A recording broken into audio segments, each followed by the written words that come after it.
Alright, so looking at this piston rod, I don't know if the camera's picking it up, but it is really ground down. And here's the other side. So I was worried about that in the crank. See these very deep gouges in the crank, and instead of taking these to a machine shop and trying to get it turned and fixed and then having to try to figure out what bearings and everything I needed, I found a set on eBay, and I just went ahead and ordered a crank, and it came with the piston rods as well. So let's get those out, and we're going to check what numbers we have on those so we can look into finding out what parts we need to order, what bearing sizes. Alright, so I'm going to try to explain this the best way I can to find out what bearings you need. So on the crank, it has some number or some letters and some numbers down here. So what you had to look at was, for the connecting rod ID, we needed to look at the piston rods, and mine are marked B2, but you're concerned about the 2. So the 2 on there, and then the B on here, that on the crank, that tells me when I go to the little reference, which, let's step over here and I'll show you that. It has a reference like this. This is for the bearing support, but it's the same for the crank right here. So I had B and 2. So you go down here, and I need the bearings that are labeled brown. And for the support bearings in the main journals, you have to, I didn't mark those in the book which ones I had, but I wrote it down over here, and I had a 3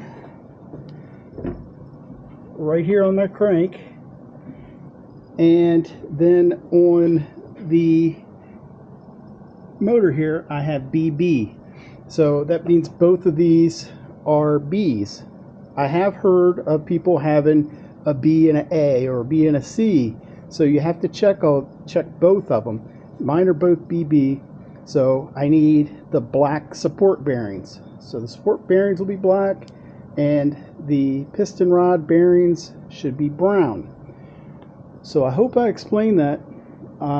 So now I'm going to order some parts, and we'll have more to come on this build here. We're going to try to build this back. So I will probably go over how I'm pulling the pistons, and so I can change out those connecting rods. I was hoping I didn't have to do that, but anyhow, we're going to go ahead and do that. So let's that'll be later to come. Got to order some parts. Finally got our parts in, so what we need to do now is push the pistons completely out and get ready to change the rods on the pistons. Like I said, I've got the bearings, and then we're going to check the clearances on these bearings, or put everything back together, check it with the plastic gauge. Unfortunately, I brought the wrong size plastic gauge, but we're going to see if it works, and give it a shot here. So let's take these pistons out. Now the pistons, you just push them out from the internal part of the motor to the outside. So we're going to do that now. Alright, so I got the pistons out. They just pushed right out. I have the crank just sitting in here. I had to remove the transmission, part of the transmission here, so that the upper or the lower part of the case will slide right onto the upper part. I've got the plasticine or plastic gauge in place. So when I put the lower case on and then torque all the bolts down, it should squish this down, and then I should measure it. I thought I bought the wrong size, but I actually got the right size. So we will do that now. I think I forgot to mention that I put the bearings in. So the journal bearings in. So we're going to check the measurement of the oil layer that it will pass through. I think I said that right. I don't know. But let's now we got the cases mated together. We're going to go through and put the bolts in here just to clamp everything down, and we're going to torque those to 31 foot-pounds. So that's the next thing I'm going to do, and then we'll remove those bolts and measure the plastic gauge. All right, so now I've torqued these bolts all down to 31 foot-pounds. So now I'm going to remove them in the same way that I installed them, crisscross pattern, a little at a time until they're out. So then we're going to check the plastic gauge and see how it looks. All right, guys, I don't know if the camera picks it up or not, but here's the plastic gauge. I checked it. It's supposed to be 0.19, and this gauge has I'm sorry, it's 0.0019 is what it's supposed to be, and this is just below 0.001 or 002, so we should be good on our oil layer here on the bearing. So I'm going to wipe this off, and we're going to do the same now to the pistons and check the rod bearing oil clearance as well after we replace the piston rods. So we'll do that next. All right, so here's where we're at. I just put the pistons back in. I put the bearings on the piston. Be real careful when you get your bearings. There's a little oil hole. I don't know if you can see this in the cap here, but on the piston side, there's these little oil holes, and the oil holes have to line up with the oil holes in the piston rod. Let me show you what I'm talking about here. On these old pistons, see how there's a little oil hole right there. You need to make sure it lines up with the oil hole on the piston, and then the book will tell you which way these pistons go in. I believe on the front cylinder, the intake hole has to line up with the intake mark on the piston, and on the rear one it's the opposite. So just remember that. And I use a spring compressor here, or not spring compressor, but ring compressor, and compress the rings on the cylinder and tap them in. I oiled them down real good. So now we're going to check the clearance on the piston rods with the crankshaft. All right, so I put the plastic gauge in and torqued these down to 14 foot-pounds. I alternated back and forth. I didn't just crank one down to 14 and then the other one. I would do it in like 5-pound increments back and forth to try to get that torque down as nice as possible. So now we're going to take it off and check the plastic gauge. All right, so I checked it and it was in spec. I forgot to turn the camera on and show you, but it was in spec for the piston bearing, or the rod bearings. So now what I'm going to do is I'm going to pull this crank back out, and I am going to put some assembly lube on the lower bearings here and on the piston rod bearings as well, and start getting ready to put this thing back together. Finally, I'm excited. So let's get started. All right, got the two halves back together. I had to do it kind of quick because I had to put sealant down here, and I forgot to turn the video camera on again. It's hard to video all this because you're doing so much and having to keep track of so many things. And I've never done this before, so I'm trying to really watch what I'm doing and how I'm doing it. So now we're going to put the bolts back in here again, like we did earlier, and torque those down to, I believe it's 31 foot-pounds. And we're going to do it in crisscross pattern and in slow increments for each one. So that's what I'm going to do next. These bolts, I just shoved them in a piece of cardboard right here so I remember which bolts go where, and so I'm going to do that now. Okay, next what I did was I put the starter drive in there and put the pin in. The pin goes with the open end out. That's the starter reduction gear. And then put the timing,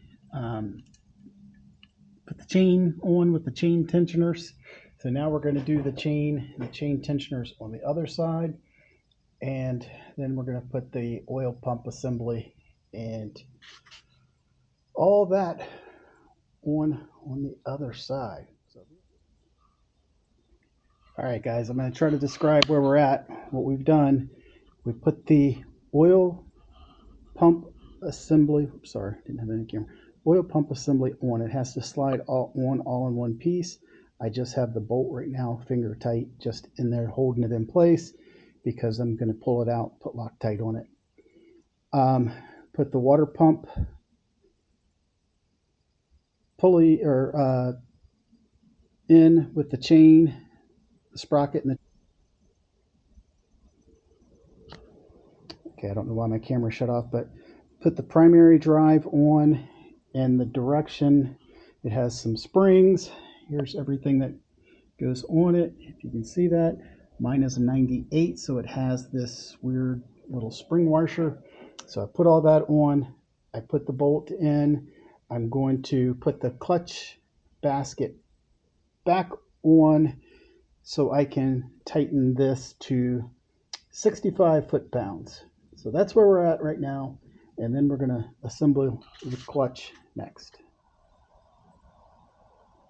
All right, so I had to put a strap around the motor to hold it to torque this bolt to 65 foot-pounds. I had the clutch basket on here and use this wrench type thing here to hold the basket in place and torque that down to 65 foot-pounds. And then I put Loctite on the oil pump bolt here and torque that down to 10 foot-pounds or 11 foot-pounds. So now we're going to move over to the other side and get ready to put the flywheel on and get all that locked up into place. All right, so I got the flywheel on. What you need to do is line it up with the key and just slide it on there. This bolt is torqued to 116 foot-pounds, which I don't have anything to torque that right now because I don't have the special tool to hold the flywheel. So I'm going to wait till I get this on the bike and see if I can, put it in first gear and crank down on it. I don't know if that'll work, but we'll try that. So I will torque that later. So next we're going to probably put the clutches on, and we'll probably have to put this cover on too because we're going to have to time it, and the marks are on the flywheel. So let's put the clutches on first. All right, we're putting this clutch assembly together. Now, if you can see on here, there's a special washer right there on top. Gotta make sure you get that on. And then there's another washer that's under here on my thumb, but I want to get this part on first, and then I'll show you those parts next. Let's see if I can get this lined up on here. Put that washer on first.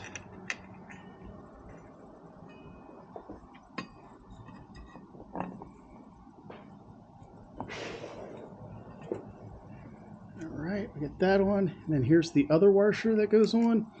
Now there's two rings also that go on this clutch assembly, you got to make sure those two rings are still in there before you start putting the clutch plates in.